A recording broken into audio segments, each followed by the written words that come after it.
গোলাঘাট জিলাৰ প্ৰাচীন ঐতিহ্যৰ ভিতৰত অন্যতম হ'ল দেওপাহাৰ বা দেওপৰ্বত।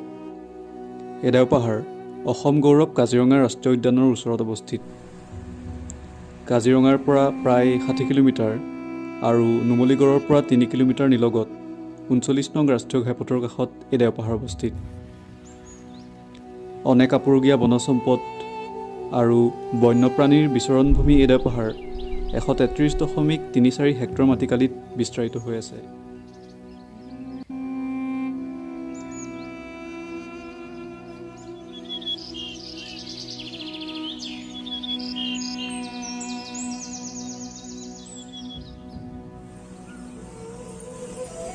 (1958) চনতে বন বিভাগক জিলা প্ৰশাসনে দেওপাহাৰ বনাঞ্চলখন হস্তান্তৰ কৰে যদিও 1998 চনতহে বনাঞ্চললৈ উন্নীত কৰা হয়। ইয়াৰ পৰৱৰ্তী সময়ত 1999 চনৰ 19 আগষ্টত অসমৰ সেই সময়ৰ ৰাজ্যপালে দেওপাহাৰক প্ৰস্তাৱিত সংৰক্ষিত বনাঞ্চল হিচাপে ঘোষণা কৰে। ইয়াৰ 20 বছৰৰ পাছত 2019 চনৰ 19 জানুৱাৰীত দেওপাহাৰে অৱশেষত সংৰক্ষিত বনাঞ্চল হিচাপে স্বীকৃতি লাভ কৰে।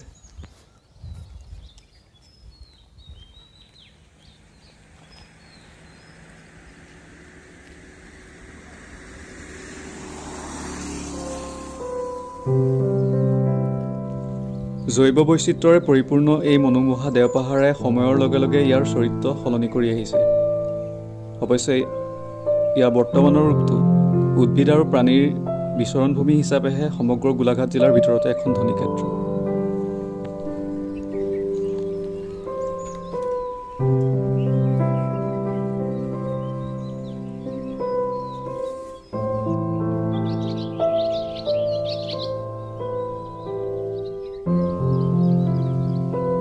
বনজ সম্পদৰ ভিতৰত ভেলৌ, ভোজগুটি, কাকবাহ, চাম, সৰ্পগন্ধা, মেজাংকৰি, হাতীঢেকীয়া, বজাল বাঁহ, অৰ্কিড, বনসুমথিৰা আৰু বন্যপ্ৰাণীৰ ভিতৰত হলৌ বান্দৰ, লাজুকী বান্দৰ, বনৰৌ, জহামাল, লতামাকৰি, নাহৰ ফুটুকী, কেটেলা পহু, গুই, হুদু, কেঁকু সাপৰ লগতে প্ৰায় সকলো প্ৰজাতিৰ সাপ, শহাপহু, ছাগলী পহু আদি অন্যতম। কাজিৰঙালৈ অহা বিভিন্ন পৰিভ্ৰমী চৰাইৰ লগতে বহুতো বিৰল প্ৰজাতিৰ চৰাই দেওপাহাৰত দেখা যায়। তদুপৰি বিশ্বৰ ভিতৰতে বিৰল লাৰ্জ চাইভিড কেট নামৰ প্ৰাণীবিধ দেওপাহাৰত মাজে সময়ে দেখিবলৈ পোৱা যায়।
এই দেওপাহাৰৰ এটা প্ৰায় 300 মিটাৰ ওখ টিলাত অৱস্থিত ভগ্ন শিৱ মন্দিৰ ভাগ আৰু তাৰ চাৰিওকাষে সিঁচৰতি হৈ থকা প্ৰাচীন শিলা ভাস্কৰ্যবোৰে ঠাইখনক সোণত শৌকাচৰা কৰি তুলিছে।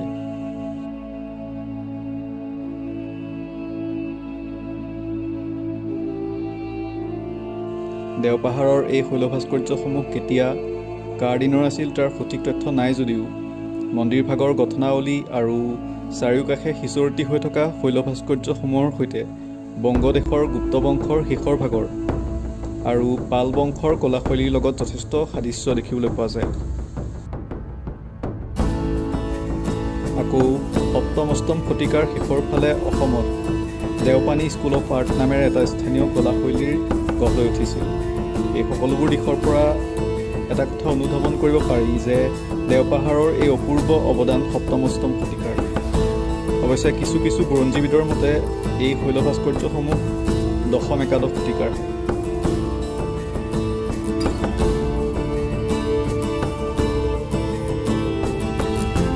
দেওপাহাৰত পৰিত্যক্ত অৱস্থাত থকা শৈলভাস্কৰ্যসমূহৰ শিৰৰ মুকুট, বহল বক্ষ আৰু নিতম্ব, সৰু কঁকাল, দীঘলীয়া মুখ, চেপেটা নাক আৰু বেশভূষাই মংগোলীয় জনগোষ্ঠীৰ সভ্যতাৰ ইংগিত বহন কৰিছে। শৈলভাস্কৰ্যসমূহৰ ভিতৰত উৰন্ত অপ্সৰা, উৰন্ত গন্ধৰ্ব, বিষ্ণুমোহিনী ৰূপ, শিৱৰ বিবিধ ভংগী, গণেশ, সূৰ্য, শনিৰ মূৰ্তি, হাতীৰ ওপৰত দেৱ দেৱীৰ নৃত্য আদি অন্যতম। উল্লেখযোগ্য যে ৰাৱণে সীতাক হৰণ কৰি নিওঁতে জটায়ু পক্ষীৰ লগত হোৱা ৰাৱণৰ যুদ্ধ, মহাভাৰতৰ ৰজা পাণ্ডুৱে হৰিণাৰ ৰূপত থকা কিমিন্দক মুনিক শৰবিদ্ধ কৰা আদি ঐতিহাসিক ভাস্কৰ্য আজিও দেওপাহাৰত দেখিবলৈ পোৱা যায়।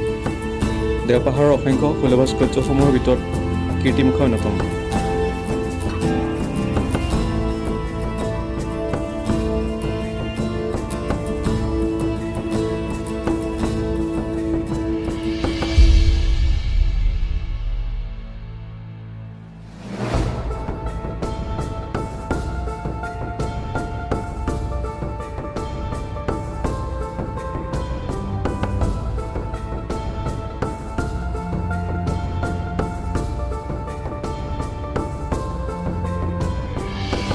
ইতিহাসৰ বহু গুৰুত্বপূৰ্ণ সমলয়ৰ পৰিপূৰ্ণ আৰু পৰ্যটকৰ আকৰ্ষণৰ অন্যতম কেন্দ্ৰবিন্দু হ'ব পৰা এই দেওপাহাৰ আজি পৰ্যন্ত অনাদিত্ৰ হৈ আছে।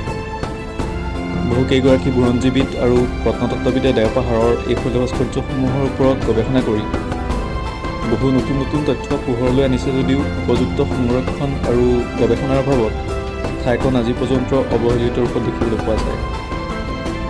ঠাইখনৰ নিৰ্জনতাৰ সুযোগ লৈ বহু অবৈধ কাৰ্যকলাপো গঢ় লৈ উঠা দেখা যায়। ফলশ্ৰুতিত ঠাইখনৰ প্ৰাকৃতিক আৰু ঐতিহাসিক সৌন্দৰ্যত ই নেতিবাচক প্ৰভাৱ পেলাইছে আৰু পৰ্যটকৰ উপস্থিতিও সেৰেঙা দেখিবলৈ পোৱা গৈছে।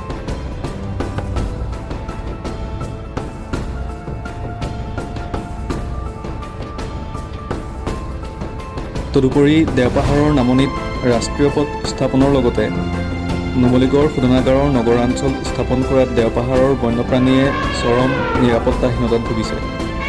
এসময়ৰ আন্তৰ্জাতিক হাতী প্ৰব্ৰজনৰ পথ হিচাপে খ্যাত এই দেওপাহাৰৰ বিস্তৃত এলেকাত বৰ্তমান গঢ় লৈ উঠা কংক্ৰিটৰ দেৱালবোৰে এই পথত বাধা হৈ থৈ দিছে, যাৰ ফলত ঠাইখনৰ আশে পাশে থকা সৰু সৰু গাঁওবোৰত হাতী মানুহৰ সংঘাত বাঢ়িব ধৰিছে।